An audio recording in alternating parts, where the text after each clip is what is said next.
Thank you. Now, everybody, please rise for the Honorable Judge, Mr. Nelson.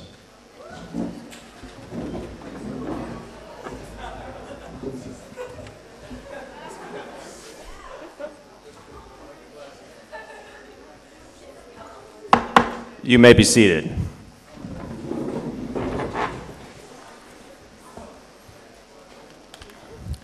Welcome to the Combo Courtroom. I'm your judge, Mr. Dave Nelson. Today's historical trial actually didn't take place in history, but it will provide the backdrop for examining decisions made by key leaders following the outbreak of one of the most devastating wars of world history. The date is now December 1950, just over 6 years since the surrender of the Axis powers. Mr. Harry S. Truman is still sitting President of the United States of America. I'd like to welcome the audience today and remind you of a few things. These students have been preparing a lot for this trial, and everything you see is actually happening on the spot. Most of it is impromptu because they have to react to the witnesses. So the case unfolds as we're here. The jury that sits before us, I wish to give you some instructions now. You've been chosen because of your ability to be objective and your critical thinkers.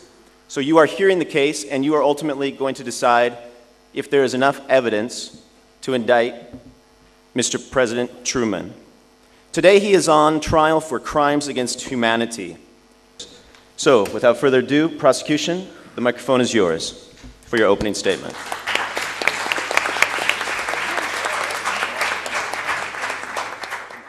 My colleague Chris Monopoulos will be illustrating to you how Truman's ulterior motives drove him to such an atrocity. Ending the war may seem a just motive for a variety of actions that could be considered inhumane and unjust. However, was this Truman's only thought when he made the decision to drop the atomic bombs? Is it possible that there were other reasons for causing these calamities and throwing away the lives of countless innocent civilians? Unfortunately, there is. Truman, the man so highly praised as a moral man, considered one of the greatest presidents of America, had other things in mind when he gave the order to drop the atomic bombs on Hiroshima and Nagasaki. And what a heinous motive was driving this action. The prosecution has reason to believe that the bombs, along with other acts during and after World War II, were prompted by wanting revenge for the events at Pearl Harbor. Although it may be human to want revenge for a transgression, Truman should have left this at the door upon becoming president. He should have remembered that the Japanese, although enemies and a foreign culture, were still human and could still make mistakes. Furthermore, if violence could have been avoided, which it could have, the targets of a heavy military attack should not have been innocent civilians. This revenge was not limited to native Japanese, however. Truman's own Americans, albeit with Japanese ancestry, were prosecuted, put into camps. Furthermore, honors earned by Japanese units in the theaters of war were ignored in this unnecessary punishment of the Japanese Americans. Truman crossed lines in his pursuit of revenge, which is totally unacceptable and must be addressed. As if one additional questionable motive was not enough, more reasons for dropping the bombs on Japan have been unearthed. Truman was not nearly as friendly with the leader of the USSR, Joseph Stalin, as his predecessor Roosevelt was. As such, he had some reservations about his new ally. Again, the prosecution has reason to believe that Truman wanted to intimidate the USSR with a show of force against its enemy, Japan. A fierce opponent of the USSR, Japan was severely injured by the bombs. Truman was obviously thought that this show of force would make the USSR think twice about engaging America. It would cast into doubt the true wartime capabilities of America as compared to the USSR.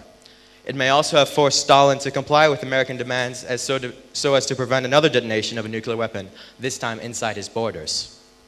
As if having ulterior motives for dropping the bombs wasn't enough, Truman was also far from being in the white zone when dealing with the consequences of these bombs. President Truman may have been the greatest president since the dawn of the nation. He may have been admired for finishing one of history's darker wars.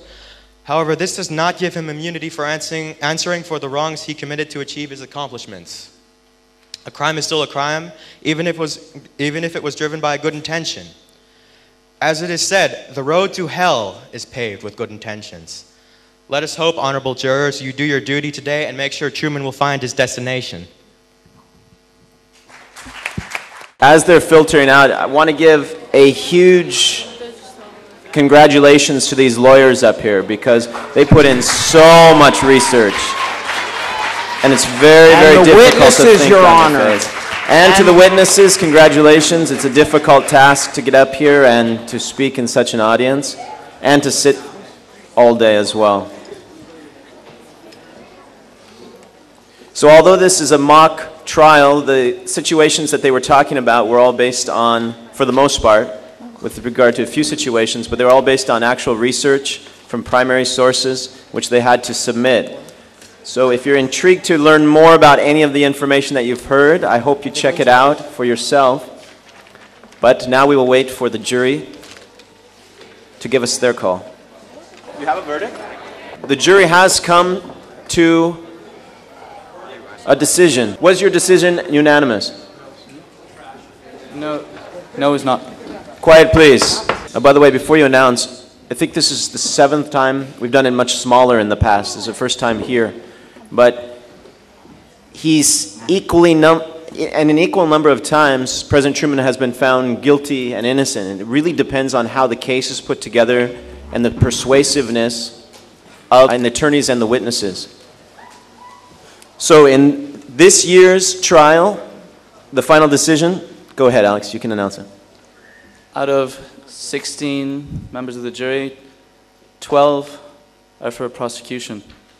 So with the decision of 12-4, this year's Truman trial goes to the prosecution.